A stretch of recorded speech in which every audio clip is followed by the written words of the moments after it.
Bum bum. Welcome back. All right, we're gonna take pass three, and I just want to take you with me. I think there's a few things I'm gonna point out on the way by. Since we know we're gonna move into using Azure boards, aka TFS, we're gonna go ahead and step into that tool now. And so in our pass three, we're gonna take what we feel like we kind of know and have arranged out there, step into a more modern tool, something that can help us, really track this stuff in a little bit more intimacy than Excel. And I think that'll be a great moment to facilitate sort of that final pass. We've kind of done the pre-work. We've got a lot of it out in front of us. Maybe this was an initial 1 or 2 hour kickoff session with some sticky notes and some interactions to get that much knowable, right? Some initial design sessions. And all right, everybody, that was a great session, and we have, in just a couple of minutes, put what we seem to be a nice list on the board, and we did the say it, slap it, stick it version, so everybody could hear one another. And in that case, we're not going to have a lot of duplication. We just have them laying around here. So room host, co-host, big room monitor, a nervous end user with no technical experience. Okay, I like it, getting pretty specific. Interested buyer, account holder, room participant, event coordinator, interested corporate buyer, maybe a type of buyer, customer security audit team. Love it, love it. All right. Now, a couple of things we might do, just a lot of times I like to think of these as 3-2-1 exercises, and there are a couple different ways to play it. But the general premise is, we took 3 minutes to just level the voice in the room, and everybody gets their ideas out there. Sometimes we vocalize like we did. We're going to say it out loud and then throw it on the board. Sometimes we're all silent for that 3 minutes. Wonderful. And in that, some duplication will communicate with us. So we might have deeper ideas and variations on the same idea there, but maybe not go as wide, where in the vocalized version, everybody can hear one another and it may stimulate other ideas that they hadn't or wouldn't have otherwise captured, and can help us go a little wider and sometimes maybe a little less variation in depth. Talking about 6 minutes. So I like if we could just kind of go through, say it, slap it, stick it, get all the kind of width out there. Then we're going to identify a very small handful of those that we all want to then iterate on and, kind of rinse and repeat. So we'll, maybe we have 25 or 40 of those ideas and we pick five and we put those at the top of the board and we ideate on those in silence to allow that depth in nature and kind of continue to do lots of different things in 3-2-1 format.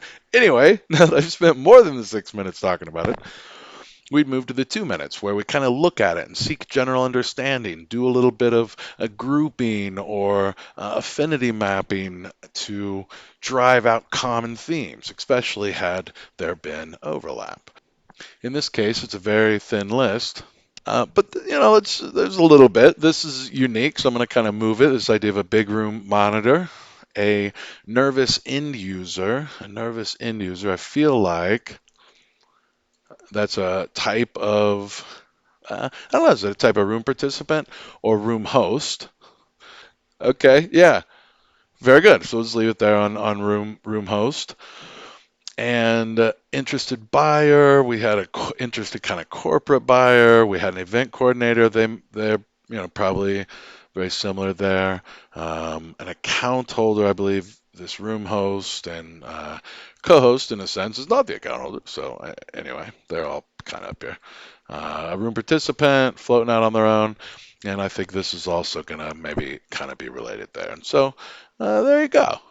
Just a quick couple of minutes, talk through if you're doing this and as a participant, you're looking through these, reading through these. As questions come up, you're here to ask quick questions, get quick answers. 2 minutes goes by really fast, and of course, group size is probably a little smaller, or you're going to need to bring in some more technology to help you cover that.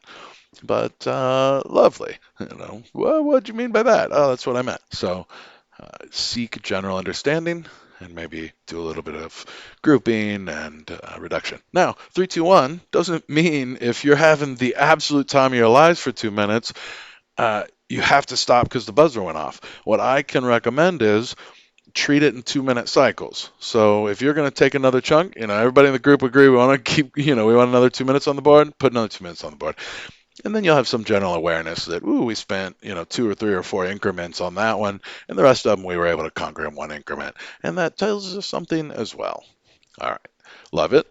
Now we going to zoom out and we're going to look at the activities a user or consumer or moment, what are these valuable outcomes that people could say, please, thank you, yes, please, may I have another, here's some money to fuel the growth of your project. Right back. All right, all right, all right. Welcome back, welcome back. Great job. So outcomes users want to say thank you for. Like, does it get better than that? And it's early. Again, I talked, I think, previously in this series about the delight of sort of getting to step to a product, new ones that exist, but that fresh moment of putting it all out on the board and taking it back to basics and understanding intimately and inviting and creating a format where it's easy for many others to understand intimately this uh, useful storytelling of the journey at various language, domain specific languages we're going to use and learn about. And, there's a lot going on. But at the end of the day, it's about effective storytelling across a pipeline that helps us to deliver the right things, the delicious things. So, good job. 3 minute session, getting our ideas out there, right? A 2 minute session. Now we're going to seek general understanding, quick questions, quick answers, a read through of everything out on the board. A lot of ways to do this that maybe you say, let folks read a couple of the ideas they added or the things they added with a little practice, right? Let the first couple hurt a little, or if it's a delicious topic, just take the 2 minute and add another increment. Say, does everybody want to go another 2 minutes? We'll go another 2 minutes. We're going to go another 2 minutes. We'll go another 2 minutes. That's not going to happen on all of them, and that pressure is and growing sense of what 2 minutes feels like will ultimately help us evolve our interaction to do something fantastic. So go with that. Now, creating a live room, love it. Close the room, right? Hitting them. Multiple rooms. Asking the room for their contact information in an anonymous application. Like overall, the whole part of the whole deal here is instant ability to participate anonymously. Nothing to download or install. And we're going to work hard to make sure everybody feels real good about that. And yet, there are moments where the host, for sure, will be able to say, now I want you to identify yourself for just one moment that cannot be associated with any of the votes you've have or will participate in. Ability to do reporting. Yeah, I can imagine somebody saying, thank you so much. Yes, yes. Run a report. Those feel related. Start moving things around. I can learn about the product and feel smart even ahead of purchase. It's fantastic. I love that. I can invite others to the live room that I've kind of created. Yeah, I guess that feels like a different moment. These kind of feel like friends. Yeah, okay. Push a multi-choice question to room participants. Easy, fast, works on all devices as a participant or host. Auto show or not the voting results. Push an open-ended text question to the room. Push and open. Oh, looks like we got a duplicate there. Have some of my own branding as a room host.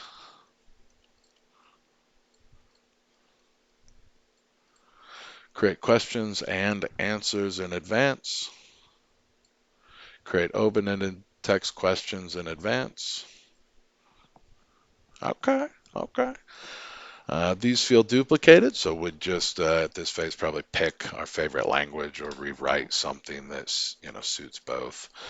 There you go. So we have sort of some collections, some things related to things, even if we don't on this page necessarily know how to label them. Let's zoom back over here and we've talked about the 3 and the 2, let's do the 1. So 3 minutes Everybody's quietly adding one idea per sticky note, or say slap a sticker style. 2 minutes, we're seeking general understanding, doing some grouping, reduction, affinity mapping. 1 minute, we're going to do dot voting. We're going to attempt to assign value. There's a general sense of like everybody, we're going to spend our money, our coins, right, our voting coins. So let's imagine you have a 3 value coin, a 2 value coin, and a 1 value coin. So in this last 60 seconds, you're going to take and spin those on the board. You're going to try to vote what do you believe to be the most valuable thing on the board? Give that a 3. What do you believe to be the second most valuable thing? Give that your 2 coin.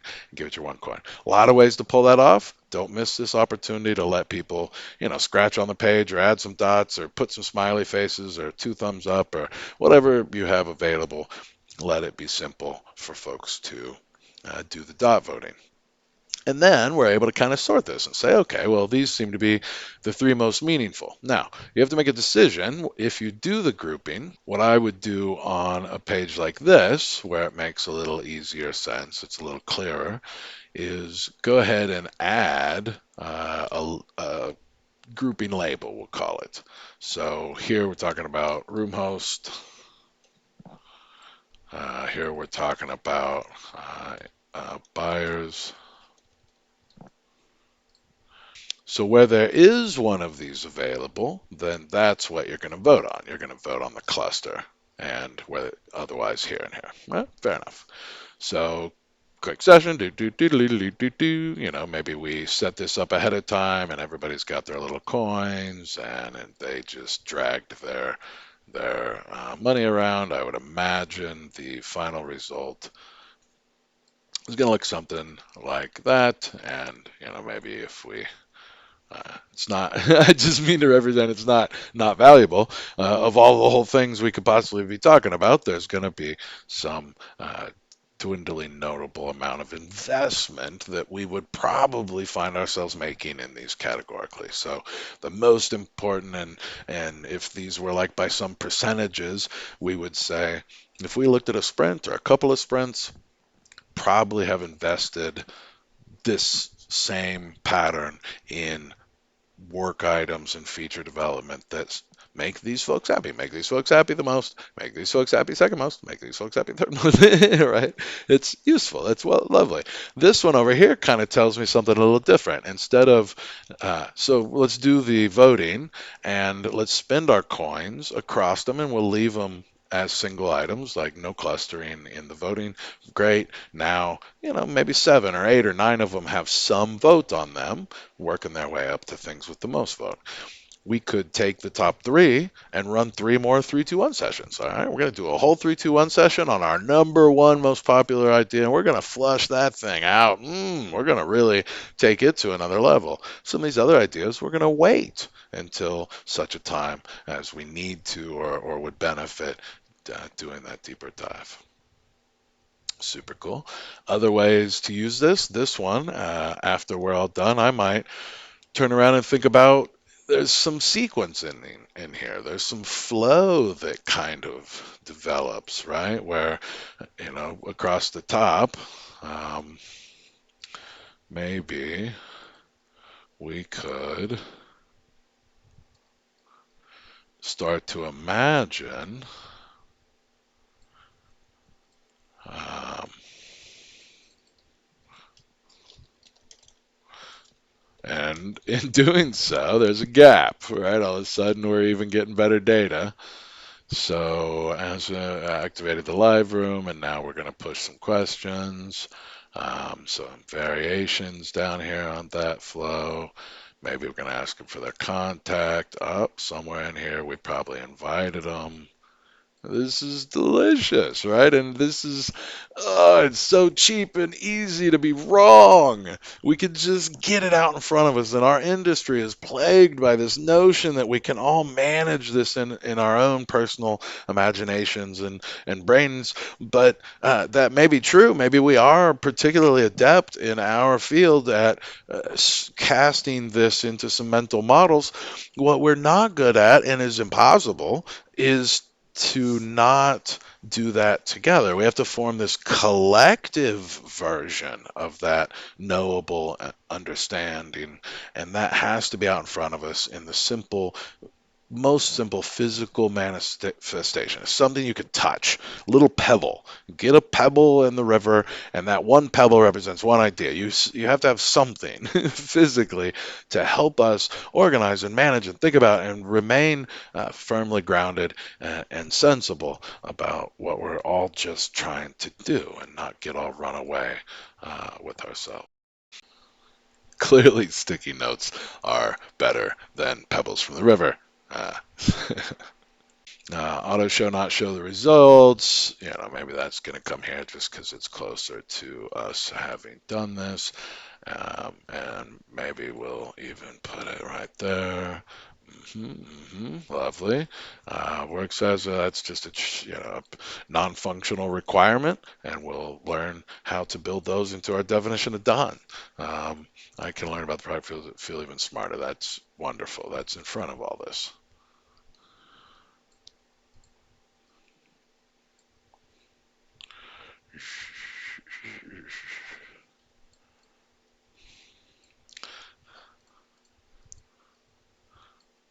All right, come on. Round of applause. Tell me that isn't just fun. It's fun. You take 5 people, 10 people, 20 people, 100 people. Got to get clever in how you honor what I've started to just give up and move along sort of Dunbar's limits in size of groups and how you would invert the flow of knowledge, energy, and information from the room to create this collective conscious thing that's out in front of all of us. A product backlog is our assisting the nonverbal thing of product to have voice. Speak for it. Get together and arm wrestle with each other about your best ideas together about this third entity's needs that isn't, verbal or able to express itself. What makes it happy and its marketplace happy, and it gets more calories in the form of investments and buyers and delighted consumers and customers and increase. Good stuff. I think I have one of these out of order. We'll put reporting at the end here. And there's so many uses now that all of these are in order. What fun. You could almost take an MVP pull right through that first row, and the alternates, start to grow their way out, and you can walk it. The delivery team could say, all right, yeah, someone's got to learn, be able to make that purchase, understand what they're buying. They got to be able to create a room. Maybe we could downplay, have multiple rooms, figure out a nice way to do that. Have some of my own branding. Maybe get away with a minimal investment on that. Invite others to the live room for sure. Activate it. Push the questions. Once we run this whole lap, wow, like we could get to and pay their bill. I think we did. We put that up here early. Hope there's something in there for you. I think I covered a lot. Didn't mean to do that if it has distracted us from our main quest. So let's get back over there. Thank you so much. High five. There's something there for you. Cheers. Dun-dum-bum. First thing I want to do is create a custom template here. I'm going to create an inherited process.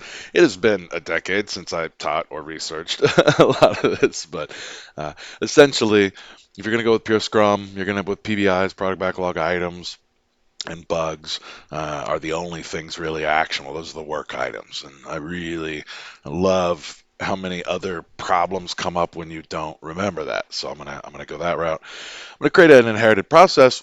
There's one change I already know I want to make, and at some point in the future, I may want to make other changes. And so I just like being able to take control of that inherited process. You can kind of move between them, but it gets pretty sticky. I'd rather start with something we like. Uh, More of an agile flow is going to have more of a focus on like that user story feature, epic, sort of level. Although I think Scrum's probably going to use some of that same language too. In the case of agile, you'll be able to set other types. I'm going to go with pure Scrum. I'm going to create an inherited process. We're going to call this I have an old framework out there. We'll just call it that. All right. So in this, I want to go ahead and I'm going to add initiatives. I'm going to add a fourth layer at the top. So it already understands the flow down, that PBIs can be clustered together into features. Features can be clustered together into epics. By and large, feature and epic are a system of organization, the work, the story that we're going to ever deliver on. And I think I heard it said once, the product backlog is everything you wish your software did that it doesn't do today. So everything goes in there. And that's the work, and that needs prioritized and evaluated and sized, etc. And then you should work really hard together to never build all of it. If you've listed 200 items, 500 items, 1,000 items, even 50 items, you should all work very hard to build the right thing. That's priority number one. We build the right thing. Then we build the thing fast, and we build the thing right. But there is a focus almost, maybe it's only a couple of percentage marks higher, but there's an order to that. The most important thing in my observation has been to build the right thing, and followed by that, to build it fast, and to followed by that, to build it right. I'm not saying this is an ideal order to the list. I wouldn't have written it that way if I were just wishing better for the world, but the most successful companies are focusing on those things in that order. Now, as I was saying, if you have a huge product backlog or a small one, if you have a product backlog, you need to set lines in the sand that say, when our value proposition dips below this threshold, we are going to stop delivering things and fully let market realize all of the potential of what's there. And hopefully, much earlier than that, starting at the very beginning, you take market and you honor this idea that the people solving the problems and the people having the problems that can say yes, please, thank you, may I have another, the space between them is very, very small. There is no space between the people having the problems and the people solving the problems, and they are going to inform us. Market plus our experts and passionate product owner communities and analysts and their community is our support center, our call center. These things have to come online immediately, and they're going to teach us how to shuffle and how to add new ideas and how to explore other perhaps parallel opportunities to sell a small sidekick product to the same people that are already paying you. That is going to inform you. And this product backlog, your best ideas at the beginning when you know the least, right? They are ultimately uh, they have to be open to this constant shuffling. And as you're working to make sure the absolute highest priority, most valuable items are at the top of your product backlogs, you're pushing everything else down to hit that line in the sand, to hit that watermark that says, look, we have 1,000 items here. We want to go to market with like 20 or 40 of them. Then we're going to take a moment where market and business and community and all of these folks turn on and start their relationship and create that echo chamber and feedback cycle.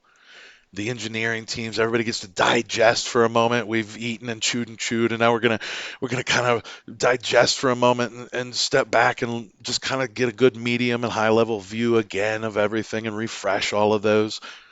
And as we get informed and we're all getting better and we're improving our flow and we now know so much, we can go back and continue to refactor the solution sets that we've proposed. Mm, we're gonna then build another 10 or 20 or 40 of them. We're gonna try to leave 700, 800 of our own best idea items in this product backlog, but they're low enough to the point that we're probably not going to ever build them. And at some degree, we might start just wiping them out, knowing that they'll come up again if they're that important. If it really is a good idea, it really is something important, it really is an opportunity, it itself will be known in a healthy ecosystem. We don't have to pen it and then concrete it and then, you know, stare at it like it's some infallible truth we knew in the past.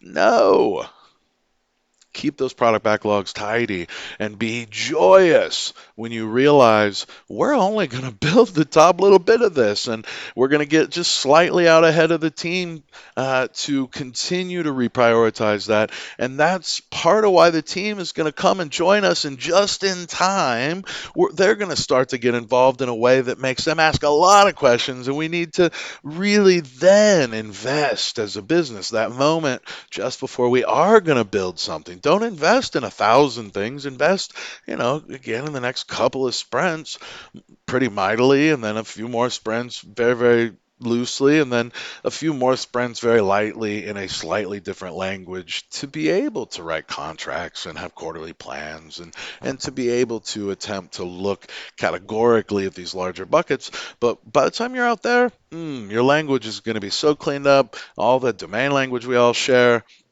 all the user stories finally being used the way user stories are meant to be used, right? It's called a user story not because of the way it's written as I want. So that is called a user story because the way it's meant to be used to be a pushpin for a future conversation. All right, high five. I'll get off all that. So that's what we were talking about. There are four qualities. I mentioned three. There's a little overlap here. There are another four qualities that matter: joy of all involved, time to market, quality, predictability. Again, not the ordered list I'd make if I were wishing best for the world by my own very fallible, fallible, I don't know, by my seat. If I were to try to wish well for the world or echo what I think I have been taught, right, from a knowledge place, I might say predictability is first. It's not. That is not. When I observe the most successful programs, just like my last list, build the thing right. I'm an engineer. I am sad that when I look at all of the companies making the most money, they are not building the thing right in the same way that it is espoused and or focused on and or perhaps crushing to many startups as they all attempt to put on what they think are the big boy pants and do all this just hmm in this list. Predictability, sorry business. Engineering group, sorry, right? First list, sorry to you. Business, last list. Predictability is the least important. I'm not saying it isn't important. There are a lot of qualities. We've got the four that matter the most. Joy of all involved, that hurts. Time to market, cool. Quality, oof, third, yep. Predictability, last. That's something to lean into. And it makes sense, I guess, because empirical process theory, empirical process methodologies, the difference. If you're doing anything else, then you're doing predictivism and you're attempting to work out ambiguity and risk. You're trying to work out the hardship of building these things and knowing something about them that you can write on paper and sign contracts about. You're trying to work all that out through an exhaustive upfront analysis and design and master planning and some magical attempt to foresee the future. Oh my goodness, that doesn't work. It just sounds good. That's not the best way to do it. And so that's why that would be low. And empirical process theology is not predictivism, right? It's rooted in this idea that the best way for us to do this is to work in a highly ordered list of outcomes that can be realized by a marketplace or a user or consuming API and whatever is the consuming agent that ultimately drives revenue to serve as calories for this business unit to be here in 5 and 10 and 20 years, still building into and solving the problems for those lovely groups, right? That community that exists. And we do that together. Publish all the way to an endpoint realized to the degree of quality together frequently. We focus on through extensive, like an insatiable appetite for learning. We move into evolving together rapidly in understanding and talking with one another to prioritize the problem, opportunities, and challenges, to reduce the distance between the folks experiencing those firsthand, paired with the people often funding the whole thing, not the same person, and the solution delivery group, the engineering team, ultimately, that hands them the product and they can evaluate that and say, yes, please think we have another. Mm. We're committed to that. We are committed to continuous improvement and have a very minimal set of basic uh, in Scrum ways to sort of operationalize all of that, right? Both operationalize it and sort of understand, really, this whole idea of Scrum is to impart, to take this what we learned in object-oriented software development and object-oriented design principles and patterns and invite the business organizational body, the flow of work through the machine that is the company, to use OO patterns and practices to refactor how they were organized, how flow moved, how new ideas were born and decided upon and prioritized and made available to the right delivery agents and colleagues within the system that then those lines of business and businesses would ultimately own these products, and the products would ultimately have these wish lists and desires in a nice, wonderful way that we can all be comfortable communicating with one another. So we continue. Don't build the whole backlog. That's a very long to say that. Okay, so to add the piece we're looking for,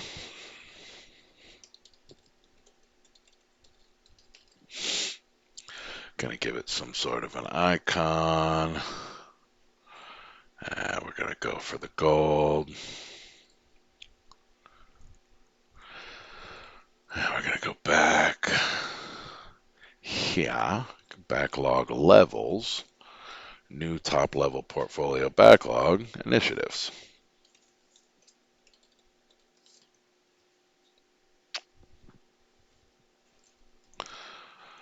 I'm gonna go for the green. I haven't looked. So I need to make sure, the symbol's already been used, but the color hasn't. So let's pick a new symbol. Sure, that's available. Cool. That is the biggest change, and that's really all you have to do at this point. Now it understands that initiatives begot epics, begot features. Well, it's not true. I want to stop thinking left to right in that way. It is the opposite of direction of flow, right? The PBIs, the product backlog items, observably are going to be organized. I want to do as much observation as we can early, like observe the best we can of the reality of the material flow and situation in the world. And then when we work that through our system and we get to be building it, we're all going to be sharing a domain language that will help. at all layers. This is going to help drive variable names and method names and languages used in the actual system delivery, as well as how we talk to one another about the work and understanding the work and the flow of the work and the prioritization of the work, value of the work, etc. Cool.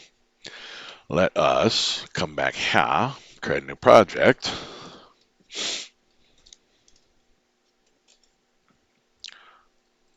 and just make sure to set that work item process. And we'll stick with Git. I'm excited. I hope you're excited. Here we go. All right. So, ads meeting has a backlog. A few other things we're going to do. This is the root team. And so if you had other teams, you can imagine from this moment forward, this project is an enormous Excel spreadsheet. Could be, it will grow. And within that Excel spreadsheet, everything else we do inside of this tool are ways to filter and look at a subset of that larger data. So if we created, 5 delivery teams, and they all were delivering against the same product backlog, then you could have 5 delivery teams falling under the root team, air quotes. Um, and the root team, would generally look like the whole Excel spreadsheet, and then depending on the moments, you'd be able to zoom in, filter out what view you want of that larger data set. In fact, this is so true. We're going to do a quick trick here, see if it works. Um, just to get things started, I want to, we got some more things I want to clean up here. That is going to be in the project settings, team.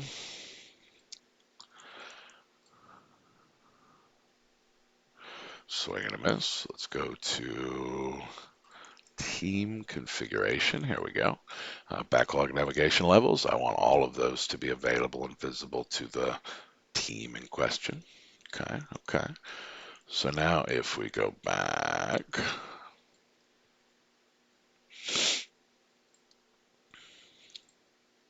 we can go all the way up to initiative. All right.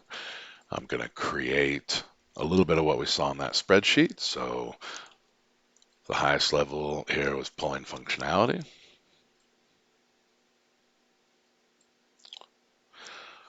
All right, and then within that initiative, I'm going to go ahead and create a epic. We don't have or use epic, so I'm going to first challenge. What do I want to do? I'm going to think about moving MVP over here. I don't like that.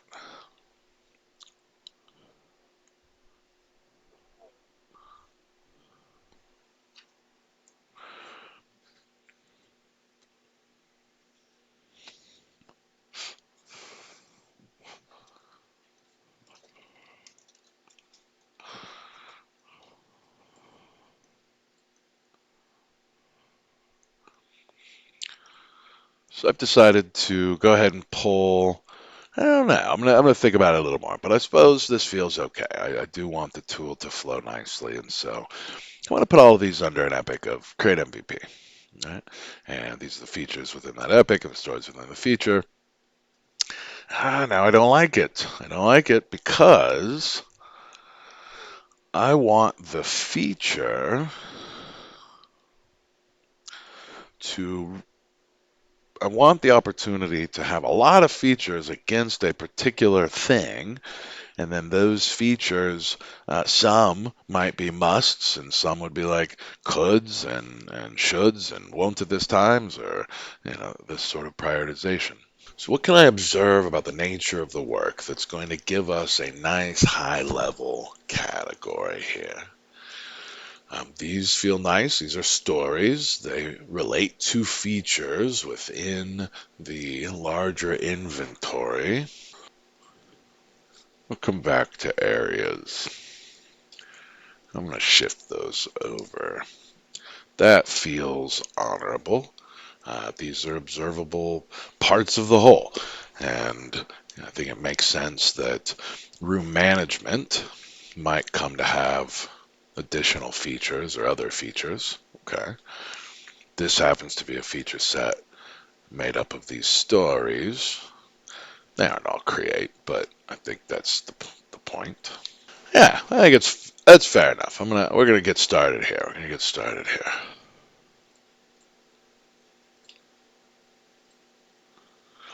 All right. Then we had a create live room feature, and then we finally get to our PBIs.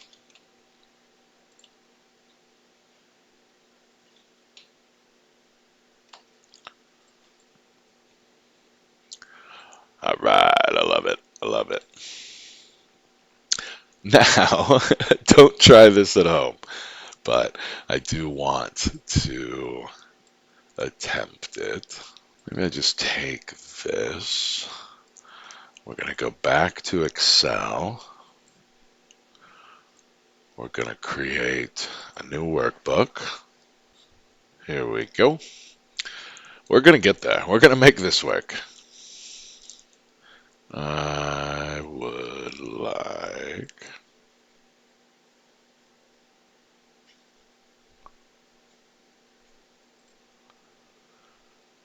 version.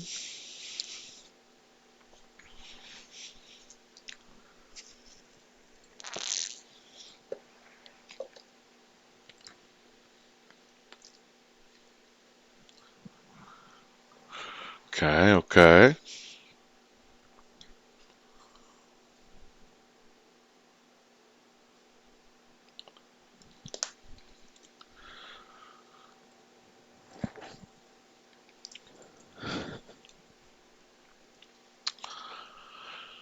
How about now?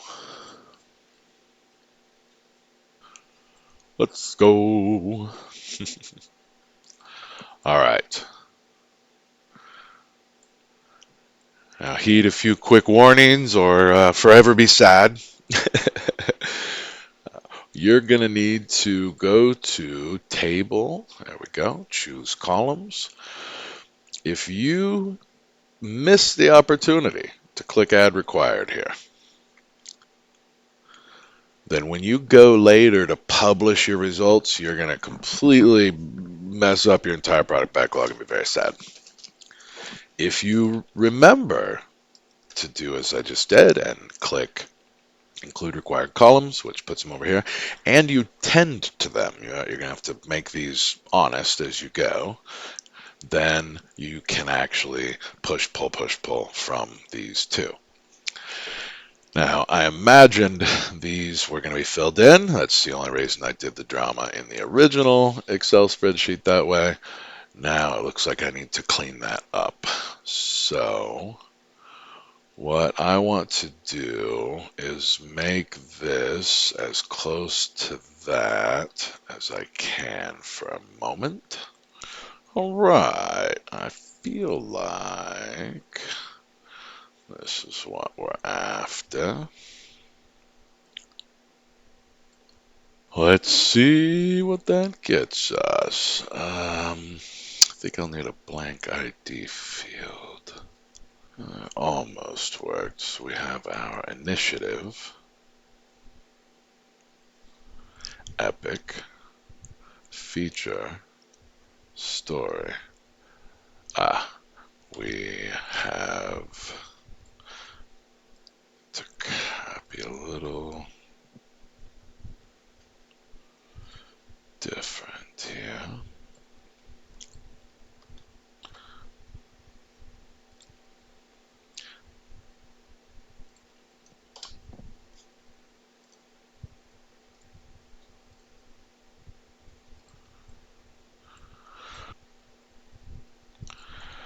All right, these are all going to be product backlog items.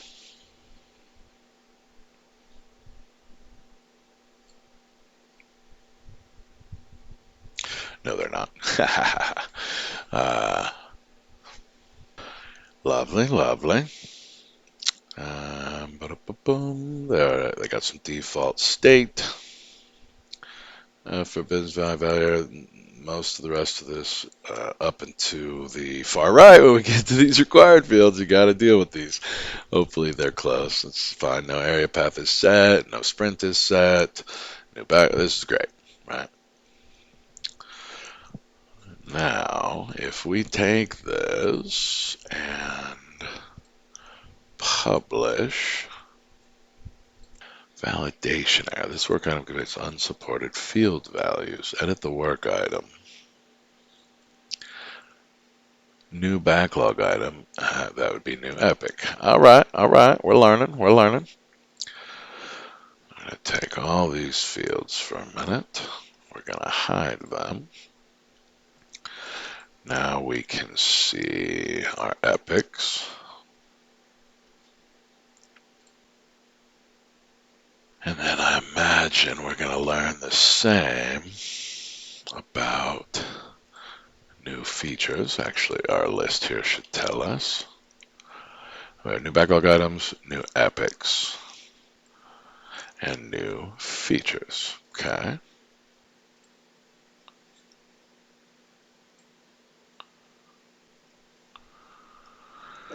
Okay, epic feature, PBI. How's that feel? I suppose it'll tell us if we're wrong. I'm going to go ahead and unhide the rest of those columns, try to publish again. We're close. These say, feels is too long, 255 character length. Okay, okay. One to go. I'm pretty excited.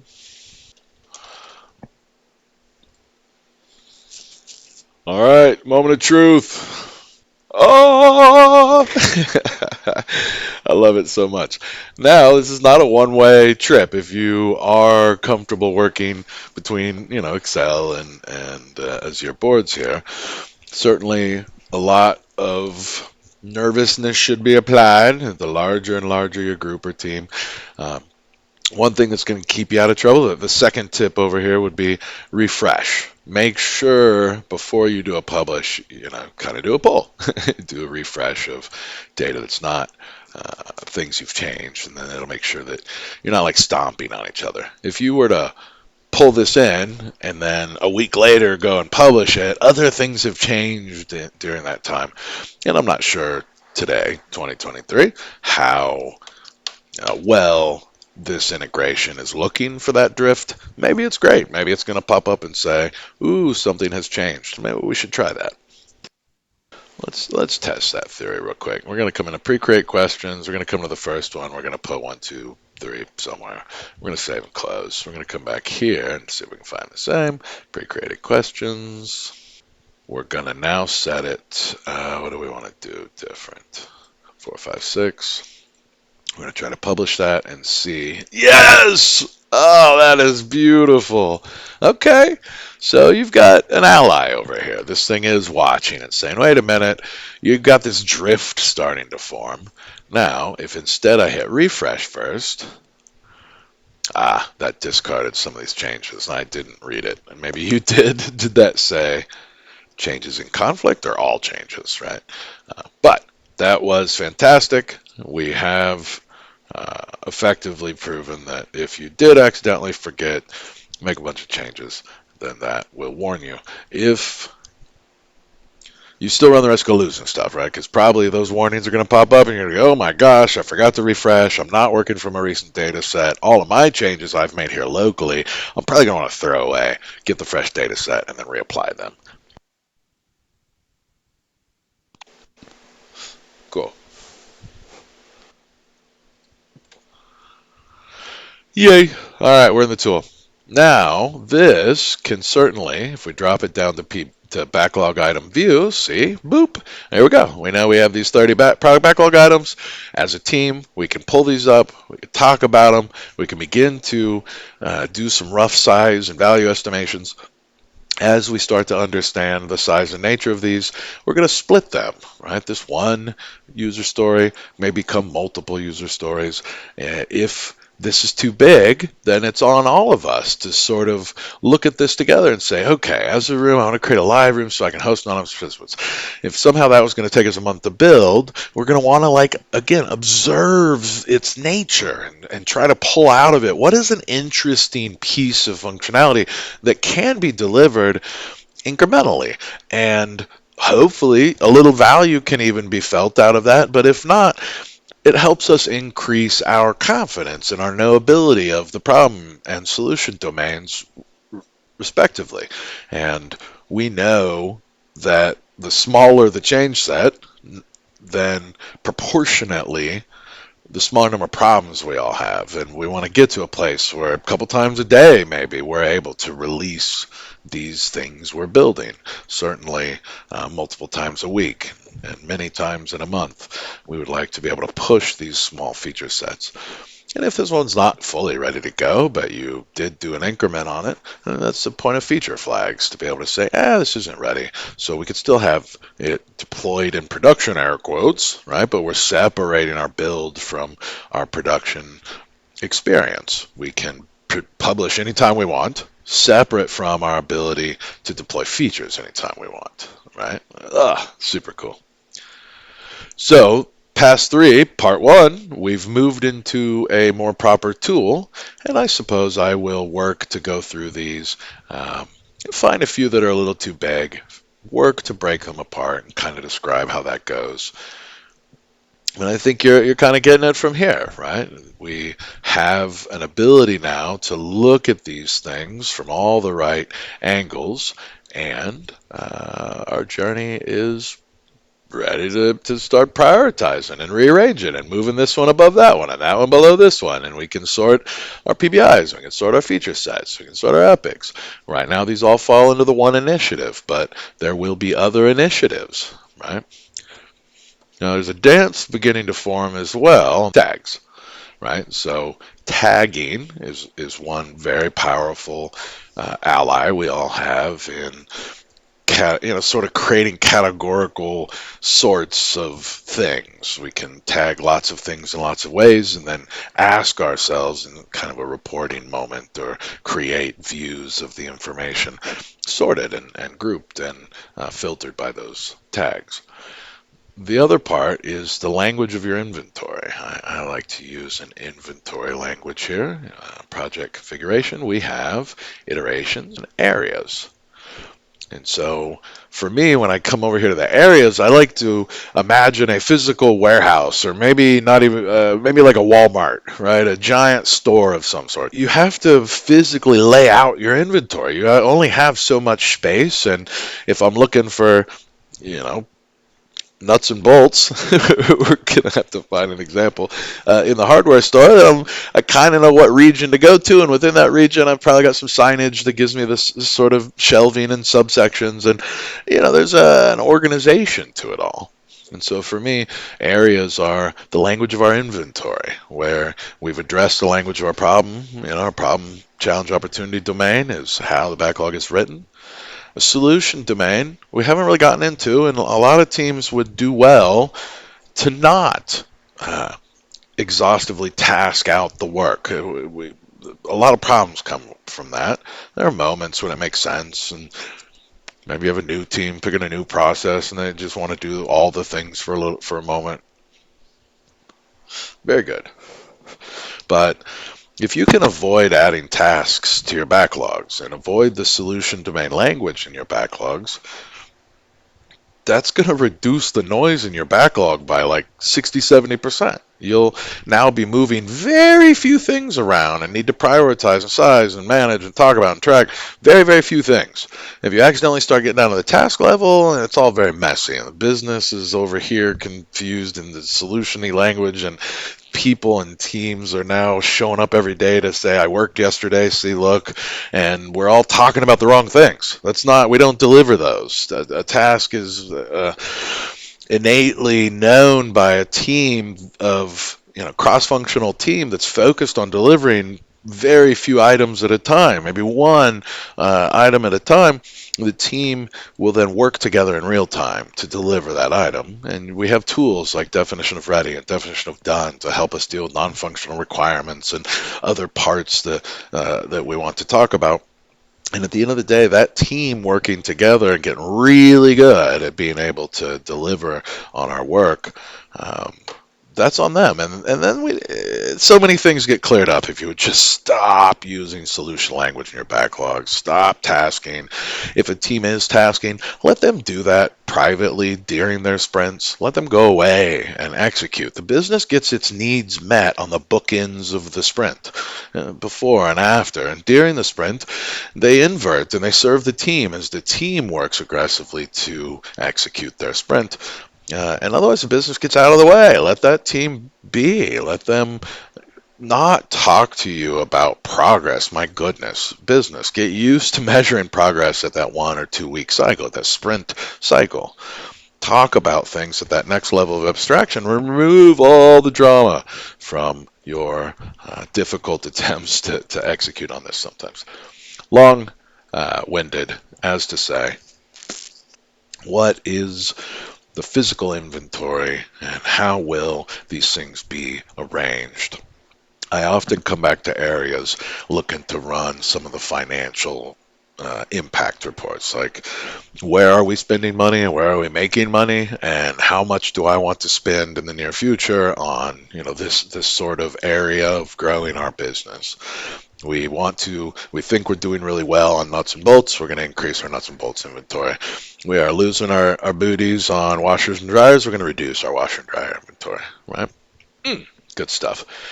All right. If I do come back and get a third, fourth pass, I don't know what to call the next version.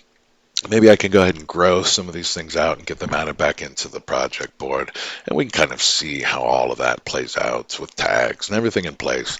And what are these beautiful reports and burn downs and all of the things that are sort of out of the box and other things we might add that help us track and predict when we will be where. I also just love, and then I'll get out of here. I think this has watermarks. Where are the watermarks? It's been a long time since I played over here. I might have to dig more, but if for instance you were looking at all this, and let's say we've built this much, we're going to pull in this some amount of these for the next sprint, and we have all this to go. We can essentially draw a line that says, based on time, where will we be when, and where does the value proposition dip? When does the cost outweigh the benefit? And there's a lot of really cool stuff you get for free. Hopefully, whatever tool you're using provides you such a lovely experience. There we go. We are in our tool. I'll see you next time. I hope there's something in there for you. Dunham. Cheers.